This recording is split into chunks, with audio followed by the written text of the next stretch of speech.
말씀을 보면서 어떻게 우리 자신을 바꿔가야 할지 계속 우리 말씀을 보고 남을 보는 게 아니라 우리 자신을 성찰해 나가야 됩니다. 너희가 심판을 받지 않으려거든 남을 심판하지 말라고. 남을 함부로 심판하지 말라고. 하나님의 형상을 닮은 사람을 종교가 다르다고 그래서 너랑 교파가 다르다고 그래서 교단이 다르다고 그래서 그들이 못 산다고 그래서 학력이 부족하다고 그래서 함부로 심판하지 말라고. 오늘 심판을 단어가 뭘 의미하는지 한번 살펴보도록 하겠습니다. 이 내용이 제가 준비하면서 내용이 많습니다. 제가 모자라면 밴드에 올릴 생각을 하고 제가 시간이 되는 범위 내에서 자, 요점들 한번 9가지가 있는데요. 심판이라는 단어가 얼마나 중요한 단어인지 보도록 하겠습니다. 구약에 기록된 하나님의 심판 사건들이 있습니다. 그 다음에 두 번째, 하나님의 심판에 대한 사람들의 오해가 있어요. 그 다음에 하나님의 심판에 필연성이 있습니다. 반드시 심판이 있어야 되는 그 하나님의 심판에 무서움이 있습니다. 하나님의 심판을 초래하는 죄들이 있고 하나님의 심판을 인간이 대신할 때 그 행위의 위법성과 위험성이 있습니다. 하나님의 심판을 받지 않기 위하여 사람이 해야 할 일이 있고 하나님의 심판자는 오직 예수 그리스도라는 것, 그리고 하나님의 심판을 의식하는 우리 제자들의 삶에 대해서 오늘 성경 본문 말씀 한 80가지가 되는데 제가 다른 설명 없이 본문만 가지고 이 포인트를 가지고 함께 보도록 하겠습니다. 자, 마태복음 7장 1절에 보면 구약에 기록된 하나님의 심판 사건들 보기 전에 그렇구나. 자, 마태복음 1장 1절을 마태복음 1장 1절이 마태복음 7장 1절이 이 구절입니다. 너희가 심판을 받지 않으려거든 남을 심판하지 말아라. 이게 마태복음 7장 1절이거든요. 그래서 이 구절 한 구절만 보겠습니다. 오늘 마태복음. 왜냐하면 심판 여기서부터 우리가 바리새파 사람처럼 우리가 실수할 수 있기 때문에. 자, 구약에 기록된 하나님의 심판 사건들을 보게 되면 자, 뱀도 심판을 받았죠. 죄를 짓겠기 때문에 뱀도 심판을 받아서 평생 흙을 먹으며 기어다녔습니다. 아담도 자기 죄에 대해 심판을 받았습니다. 죽음이 세상에 들어오고 말았죠. 에덴 동산에서 쫓겨났습니다. 여자도 그의 죄에 대해 심판을 받았습니다. 그만 출산의 고통이 더해져 버렸습니다. 그리고 그 아들 가인도 자기 동생 아벨을 죽임으로써 유리하는 자로서 심판을 받았습니다. 사람들이 타락했을 때 그들의 죄에 대하여 하나님이 홍수로서 심판했습니다. 그들의 존재를 지구상에서 그냥 없게 만들었습니다. 노아 후손들이 다시 번성했지만 그들이 죄를 졌습니다. 바벨탑을 쌓고 우리의 이름을 날리자고 하나님의 이름이 아니라 자기의 이름을 내세워서 교만해졌을 때 하나님은 그들을 또 심판했습니다. 흐트러뜨리고 그리고 언어를 교란시켜서 서로 다른 언어를 하게 만들었습니다. 소돔과 고모라의 죄가 하나님의 사무치게 들렸을 때 하나님은 불과 유황으로 그들을 심판했습니다. 그들은 지구상에서 사라져서 지금도 아무도 살 수 없는 불모지가 되었습니다. 하나님의 심판은 무섭거든요, 사실. 구약 사건에 보면은 또 이스라엘 민족에 대해서 보면은 출애굽기 6장 6절, 출애굽기 6장 6절 보면 출애굽기 6장 6절. 그러므로 너는 이스라엘 자손에게 말하여라. 나는 주다. 나는 이집트 사람들이 너희를 강제로 부르지 못하게 거기에서 너희를 이끌어내고 종살이에서 너희를 건지고 나의 팔을 펴서 큰 심판을 내리면서 너희를 구하여내겠다. 이집트를 아주 그냥 힘들게 하지 않았습니까? 얼마나 많은 사람이 죽었습니까? 장자들이 다 죽어나갔잖아요. 하나님의 심판은 무서운 것이고 심판은 하나님이 하시는 겁니다. 아멘. 어느 누구도 아담과 노아와 이 후손들 심판한 사람은 없습니다. 오직 하나님만이 심판하는 것이죠. 심판하다의 단어의 주어는 사람이 될 수가 없습니다. 오직 하나님만이 심판을 하는 것이죠. 오직 하나님만이. 그러길래 그 하나님이 하는 그 심판의 자리에 우리 보고 올라가지 말라는 거거든요. 왕하 21장 13절 보세요. 자기 백성을 심판하는 하나님. 왕하 21장 13절. 내가 사마리아를 젠줄과 아합궁을 달아본 줄을 사용하여 예루살렘을 심판하겠다. 사람이 접시를 닦아 엎어놓는 것처럼 내가 예루살렘을 말끔히 닦아내겠다. 정말 얼마나 무서운 하나님의 심판입니까? 결국 자기가 세운 도시이지만 성전까지 허물어뜨려서 70년 동안 포로로 끌려가게 하는 심판을 하나님이 말씀할 수 있습니다. 구약의 심판은 무섭습니다. 하나님의 심판이 얼마나 무섭냐면 에스겔서 7장 3절을 보게 되면 에스겔서 7장 3절 이스라엘아 이제는 너희에게 끝이 왔다. 끝이 왔다. 나는 이제 너희에게 내 분노를 쏟고 너희 행실에 따라 너희를 심판하며 너희의 역겨운 일들을 너희에게 보응하겠다. 자, 하나님의 이 심판은 반드시 끝까지 인내하다가 그 포도잔에 잔이 찼을 때 그때 하나님의 분노를 쏟아붓는 것이 심판이거든요. 이스라엘 백성은 이 심판을 받고 12지파 중에서 10개 지파가 지구상에 사라졌죠. 아시리나 포로로 끌려가면서 정말 이 지구상에서 10개 지파가 사라지는 무서운 심판을 당했습니다. 요엘서 1장 15절 보십시오. 앞으로 심판에 대해서 슬프다 그날이요 주님께서 심판하실 날이 다가왔다.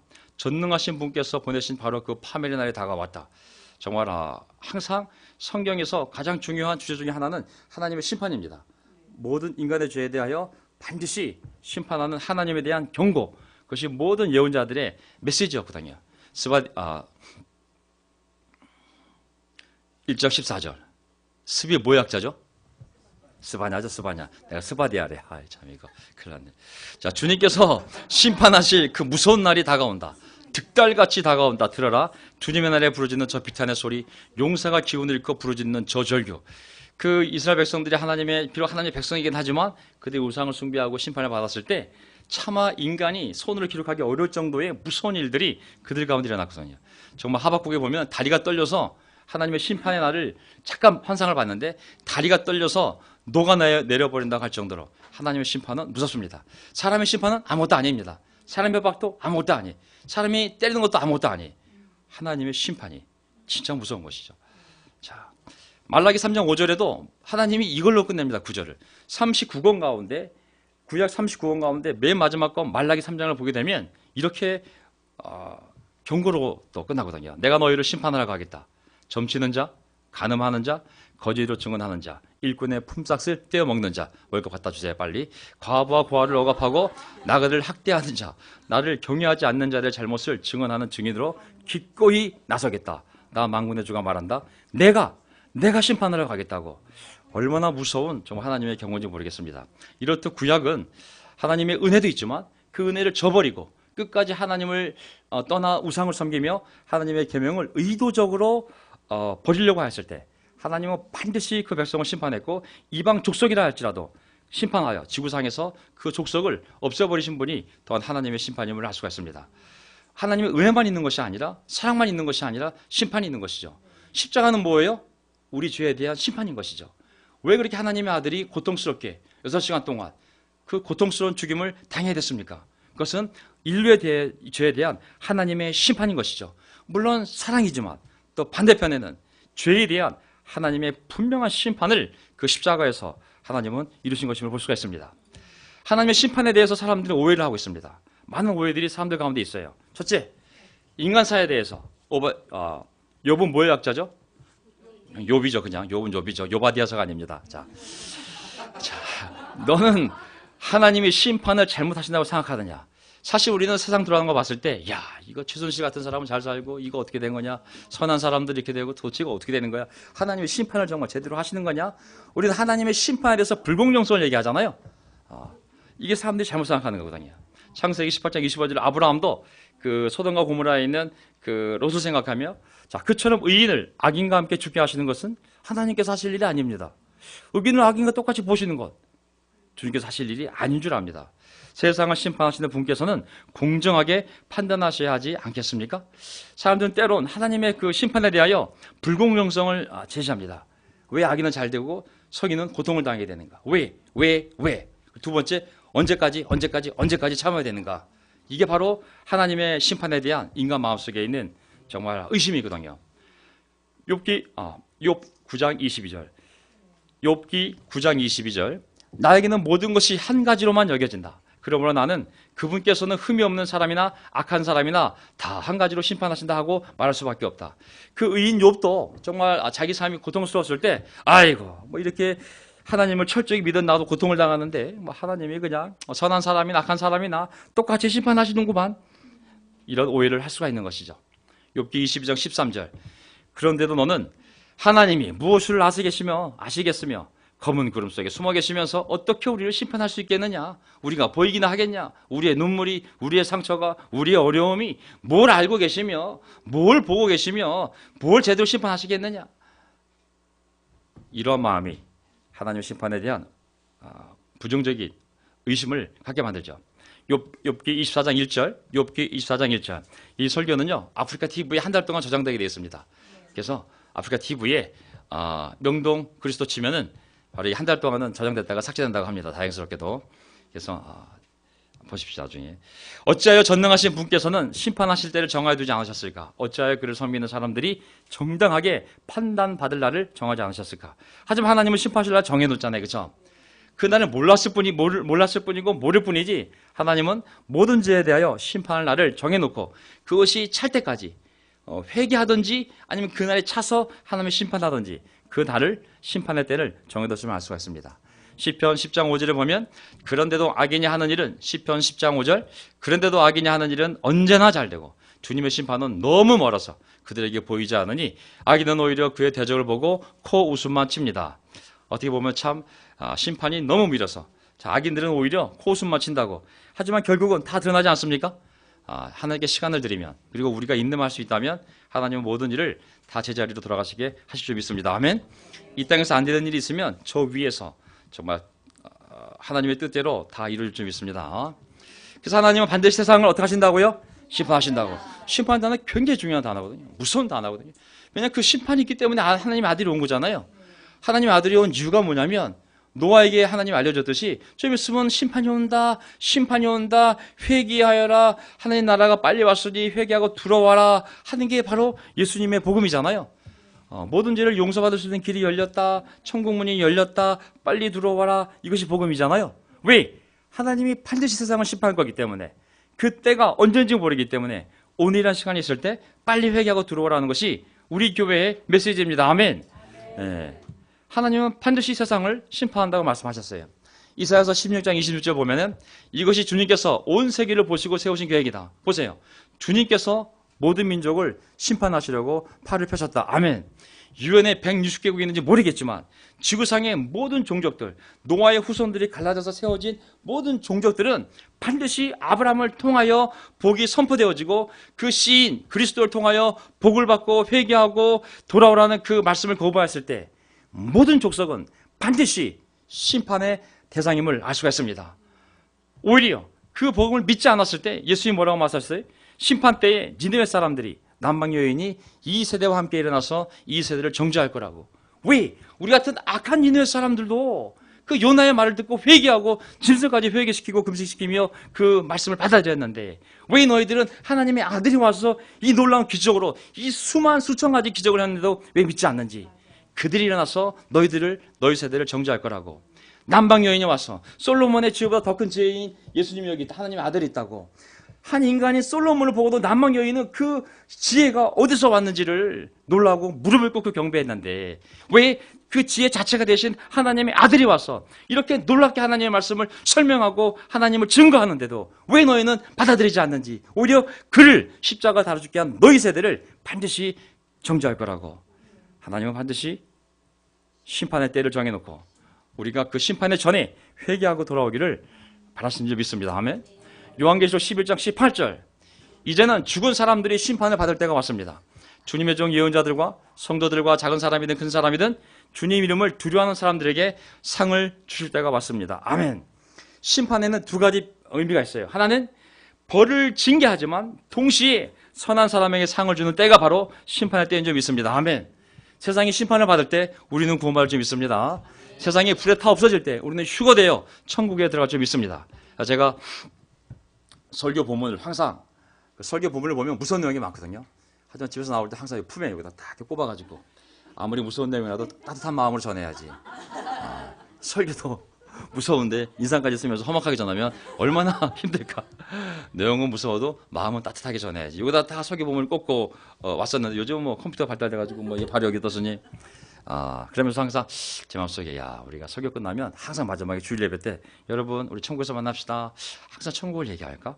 왜냐하면 모든 메시지가 정말 그리스도에 대한 메시지고 그리스도는 복음이고 복음은 회개고 회개는 결국 천국을 얘기하는 것인데 그렇다면 날마다 설교의 핵심은 천국을 얘기하고 우리가 오늘 밤에도 천국에 올 수 있다고 그 날을 준비하자고 그게 메시지인데 매주 설교 끝날 때마다 천국을 얘기해서 항상 그걸 기억하게 할까? 그런 생각도 들지만 어쨌든 우리는 심판이라는 단어를 성경에서 빼게 되면 이것은 정말 세상적인 복음 장사꾼이 될 수밖에 없습니다. 그 심판이 있게 우리는 교회를 세워서 사람들을 최대한 이 구원의 공동체로 모으려는 것이 하나님의 사랑인 줄 믿습니다. 아멘. 요한계시록 14장 7절 그는 큰 소리로 외쳤습니다. 너희는 하나님을 두려워하고 그분께 영광을 돌려라. 요한계시록 14장 7절 큰 소리로 너희는 하나님을 두려워하고 그분께 영광을 돌려라. 하나님께서 심판하실 때가 이르렀다. 하나님께서 심판하실 때가 이르렀다. 하늘과 땅과 바다와 물의 근원을 만드신 분께 경배하여라. 아멘. 예수님이 다시 오시지만 그때 다시 오실 예수님은 구원자도 아니요, 자비로운 구원자도 아니요, 누구로 오십니까? 심판자로 오시지 않습니까? 창조주 하나님, 창조한 사람들을, 모든 사람들을 다스리고 개입하는 섭리자 하나님, 그리고 죄진 인간들을 구원하게 오신 구원자 하나님. 하지만 이제 다시 오실 예수님은 구원자가 아니라 심판자로 오시는 거거든요. 더 이상 복음 연도가 없어요. 아니 오늘 밤 예수님 오셨어요. 딱 집에 가는데 갑자기 천둥 꽝꽝꽝꽝 하면서 막 대낮같이 밝아지면서 구름 타고 예수님이 오셨다. 천사들의 나팔 소리와 호령하는 정말 그 소리가 들리면서 정말 모든 구원받은 자들은 다 올라와라 그랬을 때, 이게 먼 훗날 같지만 이게 오늘 밤이 날 수 있잖아요. 그 날과 때를 모른다고 했잖아요. 사실은 우리가 그 믿음 때문에 이렇게 모여서 날마다 최선을 다하여 우리의 믿음을 지키고 또 서로 교제하는 거 아니겠습니까? 하나님의 심판의 무서움에 대해서 정말 사람들이, 우리가 아니라 우리가 다 믿기 때문에 구원받은 사람들이요, 믿기 때문에 구원을 전하는 사람들이지만 정말 하나님의 심판이 얼마나 무서운지, 정말 마태복음 10장 15절을 보게 되면 차라리 심판 날에는 소돔과 고모라 땅이 더 나을 거라고. 소돔과 고모라도 불에 타서 나라가 없어졌는데 불과 유황으로 어디 그 땅보다 더 견디기 쉽다는 얘기는 도대체 하나님의 심판이 얼마나 무서울까요? 또 우리가 살고 있는 이 땅, 베드로후서 3장 7절에 보면, 베드로후서 3장 7절, 지금 있는 하늘과 땅도 불사르기 위하여 그 똑같은 말씀으로 보존되고 있으며, 하늘과 땅도 홍수를 멸하는 것이 아니라 하나님 때가 되면 이제 이 땅에 있는 모든 악을 심판하기 위하여 불로 이 천체가 없어질 거라고, 그냥 사라질 거라고. 경건하지 못한 자들이 심판을 받아 멸망당할 날까지 그냥 유지되고 있는 것뿐이라고. 하나님은 오늘도 심판할 수 있는데 오늘 심판하지 않는 유일한 이유는 트럼프 대통령 때문이 아니라, 최순실이 정말 탄핵 재판 기다리는 것이 아니라, 정말 어떻게 해서든 한 사람이라도 더 구원하기 위하여 하나님이 그 심판을 유보시키고 있는 줄 믿습니다. 뱀들아 독사의 새끼들아, 얼마나 무섭습니까? 욕이 아니잖아요 이건요. 새끼라는 것은 이제 그 자식을 얘기하는 거죠. 독사의 새끼들아, 너희가 어떻게 지옥의 심판을 피하겠느냐. 얼마나 무서운 표현들이에요, 그렇죠? 하나님 심판 무섭습니다. 사람들이 참 이 복음을 전할 때 복음을 거부한다는 것이 자기 인생에 얼마나 큰 대가를 치르는 거부인지를 사람들이 모르고 있어요.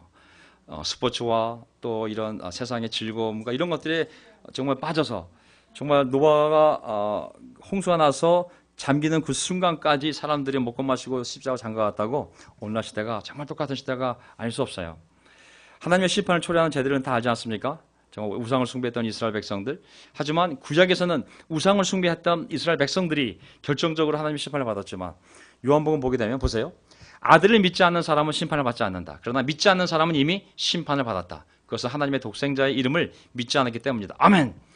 지금은 하나님의 아들이 이 땅에 왔을 때 그 아들의 이름을 믿지 않는 자는 이미 하나님의 심판을 받았다고 했습니다. 왜? 그 수많은 기적과 하늘에서의 증언, 세례 요한의 증언, 수많은 기적들로부터의 하나님의 증거가 있었는데, 그리고 결정적으로 사람이 죽었다 살아나는 부활을 증거로 보여주는데도 믿지 않는다면 그야말로 그 자체가 그에게는 심판이 됨을 알 수가 있습니다. 우리 각 사람들이 요한계시록 20장 12절을 보면, 요한계시록 20장 12절, 나는 또 죽은 사람들이 큰 자나 작은 자 할 것 없이 다 그 부자 앞에 서 있는 것을 보았습니다. 그리고 책들을 펴놓고 또 다른 책 하나를 펴놓았는데 그것은 생명의 책이었습니다. 죽은 사람들은 그 책에 기록되어 있는 대로 자기들의 행위대로 심판을 받았습니다. 정말 우리 각자의 행위대로 하나님께 모든 사람이 심판을 받는다고 했습니다. 이제 6번, 하나님의 심판을 인간이 하는 행위의 위법성과 위험성에 대해서 한번 심판을 누가 하는 거예요? 하나님 하는 거잖아요, 그렇죠? 자, 성경에 나와 있는 심판이라는 단어가 그 신약에서 예수님이 첫 번째 말씀드렸던 것처럼 남을 함부로 심판하지 말라고, 오히려 너희가 심판을 받는다 말씀하셨잖아요. 그때 심판이라는 단어는 세 가지 의미를 해석할 수가 있어요. 첫째는, 잘 보세요. 심판이라는 단어는 판단, 심판, 정죄라는 단어가 다 한 단어예요. 성경책을 보게 되면 가톨릭 성경, 표준사 번역, 가라사대 개정개혁, 현대인의 성경, 바른 성경 다 보게 되면은 이 세 가지를 한 단어, 크리노라는 헬라어를 그때 문맥에 맞춰 썼기 때문에 여기에는 정죄하다, 판단하다, 심판하다라는 의미가 다 있어요. 예수님이 결정적으로 남을 함부로 판단하지 말라고 너야말로 판단을 받았다는 이유는 뭐냐면, 이때는 판단은 심판이에요, 심판. 바리새파 사람들을 함부로 심판했잖아요. 하나님 형상을 담은 귀한 사람들을 너는 지옥의 땔감이라고 그러고 얼마나 그런 심판주의가 많이 있었습니까? 그렇죠? 함부로 사람들을 구원과 구원받지 않은 사람을 함부로 판단하고 그들을 비난하는 거. 그 얼마나 무서운 죄입니까? 그렇죠? 구원은 하나님께 속한 것인데 그래서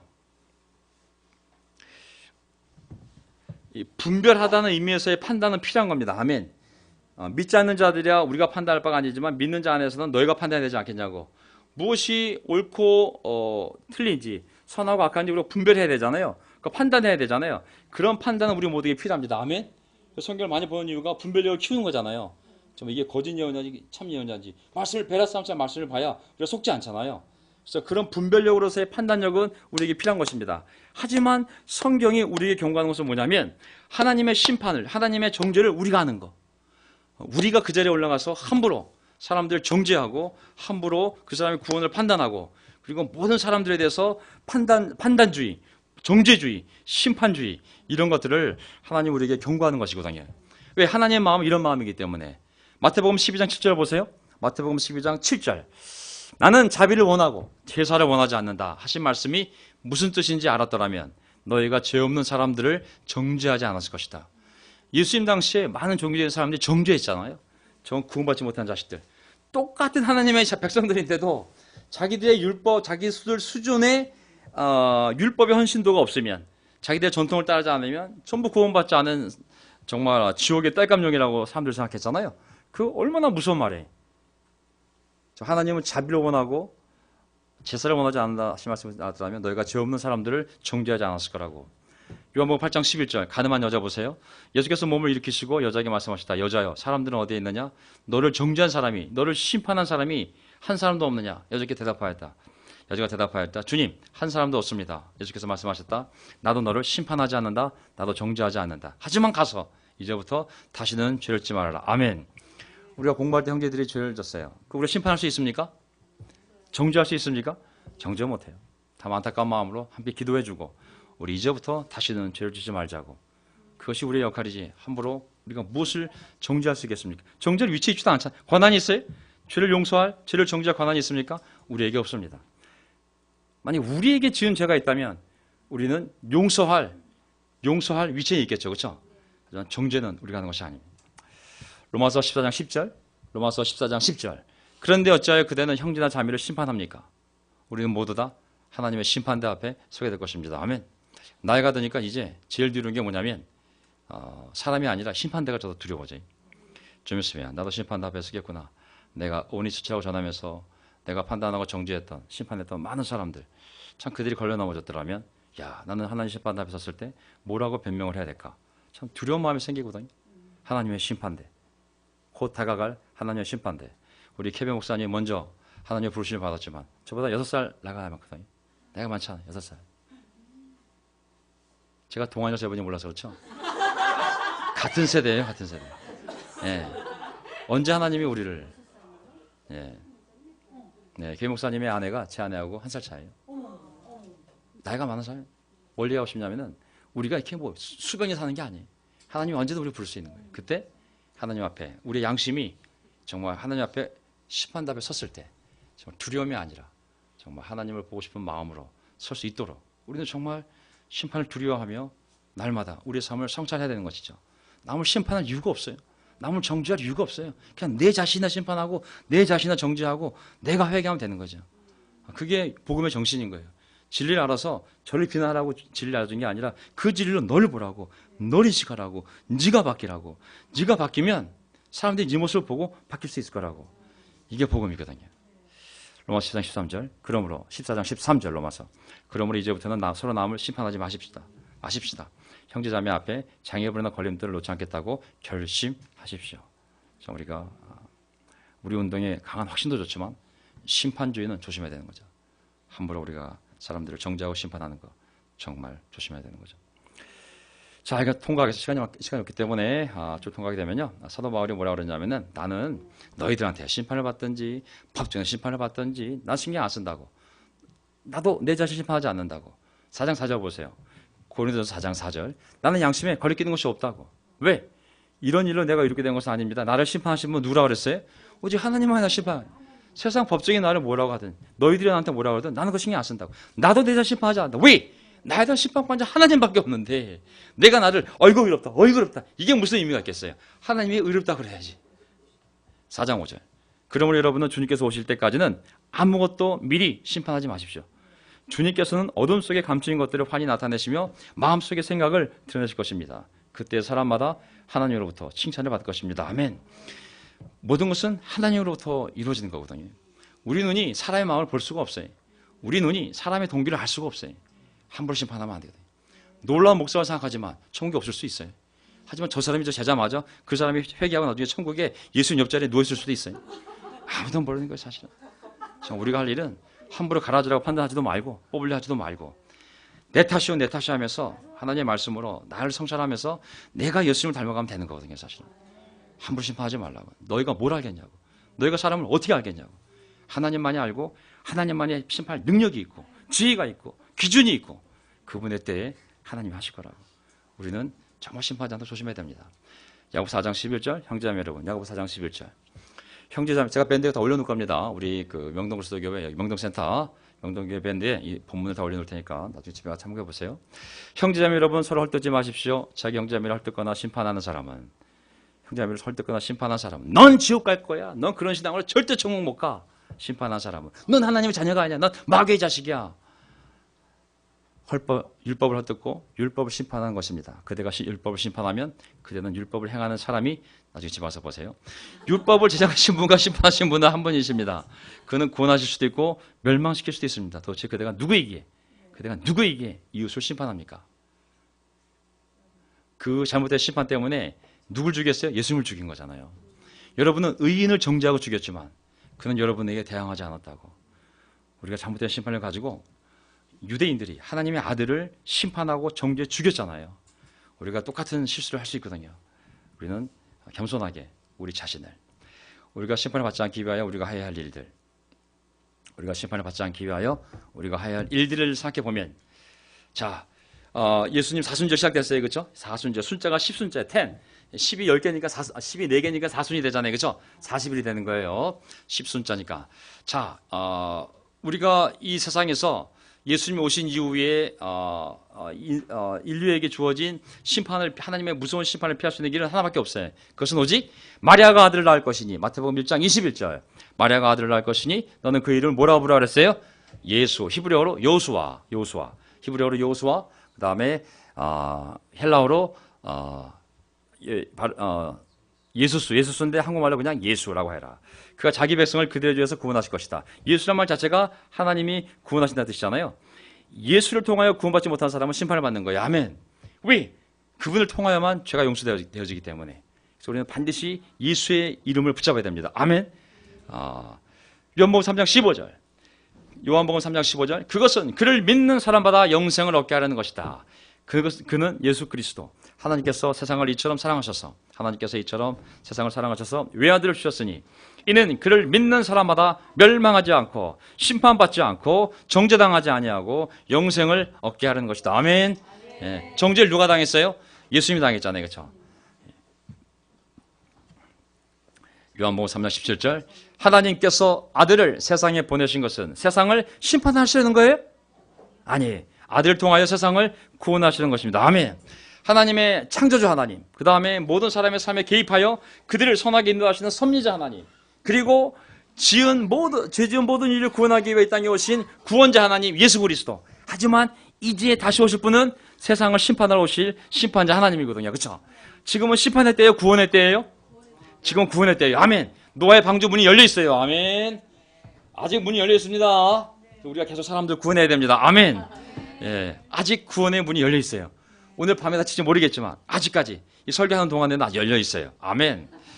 내가 진정으로 너에게 말한다. 요한복음 5장 24절. 내 말을 듣고 또 나를 보내신 분을 믿는 사람은, 내 말을 듣고 나를 보내신 분 하나님을 믿는 사람은 영원한 생명을 가지고 있고 심판을 받지 않는다. 아멘.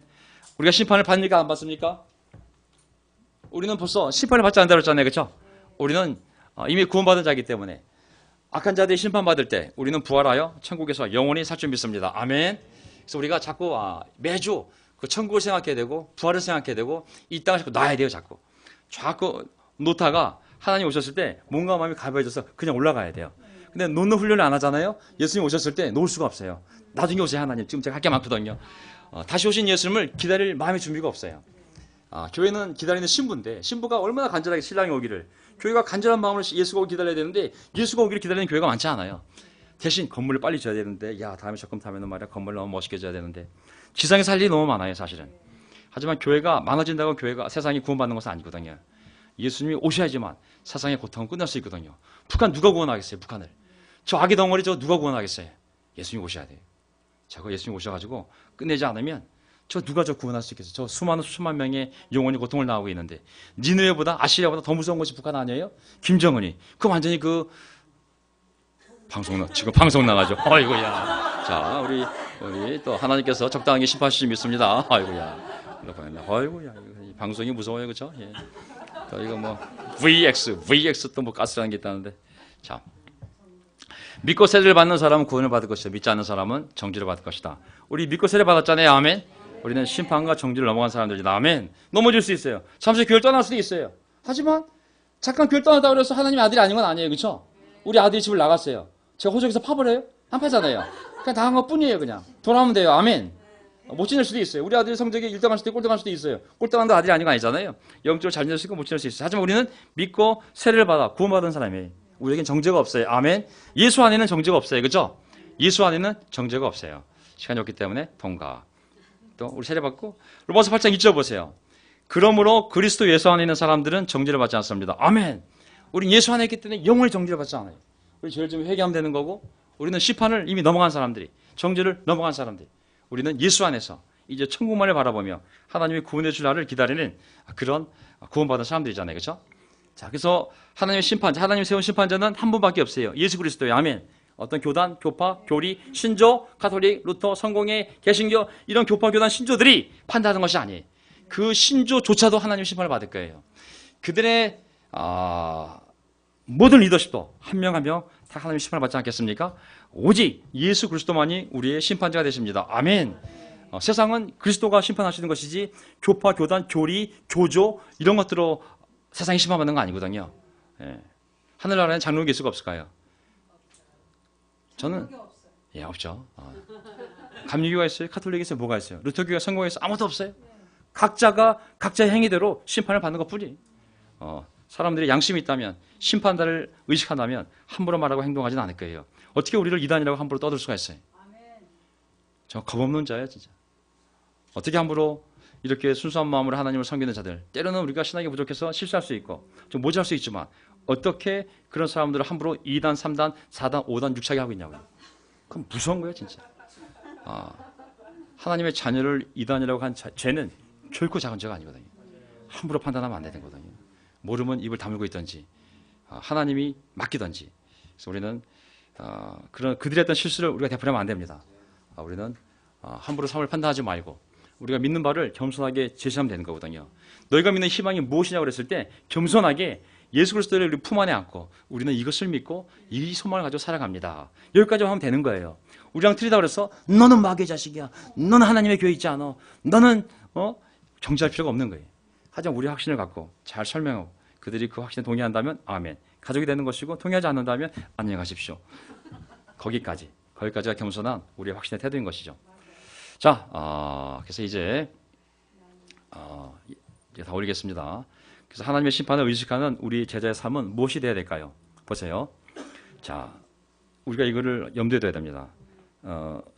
전도서 3장 17절. 나는 마음속으로 생각하였다. 의인도 악인도 하나님이 심판하실 것이다. 모든 일에는 때가 있고 모든 행위는 심판을 받을 때가 있기 때문이다. 아멘. 보복하지도 말고 함부로 마음속으로 심판하지도 말고 하나님께 맡기면 됩니다. 하나님이 심판할 거라고. 그리고 때가 있을 거라고. 지금 안 받아도 언젠가 하나님이 심판할 때가 있을 거라고. 모든 일에 대해서 모든 행위에 대해서 우리가 하나님께 맡기고 우리는 좋은 마음으로 살아가야 됩니다. 아멘. 욥기 34장 23절. 사람이 언제 하나님 앞으로 심판을 받으러 가게 되는지 그 시간을 하나님은 특별히 정해주지 않으십니다. 우리는 모른다는 것뿐이죠. 그렇죠? 하지만 정해져 있죠. 우리가 모를 뿐이지. 각 사람은 하나님께 갈 심판의 날짜가 이미 정해져 있습니다. 모르기 때문에 하루하루를 최선을 다해 열심히 사는 것뿐이죠. 마태복음 24장 36절 다시 오실 예수님에 대해서 그러나 그날과 그 시각은 아무도 모른다. 아무도 모른다고. 하늘의 천사들도 모르고 아들도 모른다 그랬어요. 오직 아버지만이 아신다 그랬어요. 그러니 우리는 그러한 두렵고 떨리는 마음으로 하루하루를 최선을 다해 살아가는 것뿐입니다. 사람에 대해서도 보십시오. 베드로전서 1장 17절. 그리고 사람을 겉모양으로 판단하지 않으시고 각 사람의 행위대로 심판하시는 분을 여러분이 아버지라고 부르고 있으니 여러분은 나그네 삶을 사는 동안 두려운 마음으로 살아가십시오. 아멘. 두려운 마음으로 살아가라고. 각 사람의 행위대로 심판하시는 분을 여러분이 아버지라고 부르고 있으니 두려운 마음으로 살아가라고. 그리고 마지막 구절입니다. 이게 마지막 구절이거든요. 또 있구나. 그는 모욕을 당하셨으나 모욕을 갚지 않으시고 고난을 당하셨으나 위협하지 않으시고 정의롭게 심판하시는 이에게 다 맡기셨습니다. 하나님께 맡기며 살아갑시다. 아멘.